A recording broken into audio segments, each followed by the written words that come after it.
ఆవిడ చూపు ఎక్కడ పడుతుందో అక్కడ పడిన ఉత్తర క్షణంలో ఇక అలా ఇలా ఉండదు, ఇక ఐశ్వర్యం.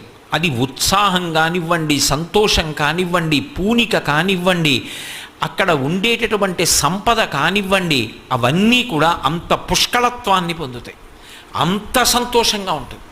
అందుకే ఆవిడ చూపులలోంచే అంతటి అనుగ్రహ ప్రసరణం చేసింది. అందుకే ఐశ్వర్యం ఎక్కడి నుంచి ఇస్తుంది అంటే ఆమె యొక్క చేతిలోంచి ఇస్తుంది అని చెప్పడం సాధ్యం కాదు.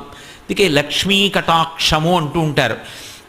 ఆవిడ చూపు పడితే చాలు, ఒక్కసారి అలా ప్రసన్నంగా చూసిందా, ఇక అక్కడ ఎంత ఐశ్వర్యం ఏర్పడుతుంది అనేటటువంటి దాని గురించి చెప్పడం ఎవరికీ సాధ్యం కాదు. అయితే మీరు ఒక్క విషయం జ్ఞాపకం పెట్టుకోవాలి, నేను ఐశ్వర్యము ఐశ్వర్యము ఐశ్వర్యము అన్న మాట వాడుతున్నప్పుడు కేవలము నేను సంపద గురించి మాట్లాడుతున్నాను అని మీరు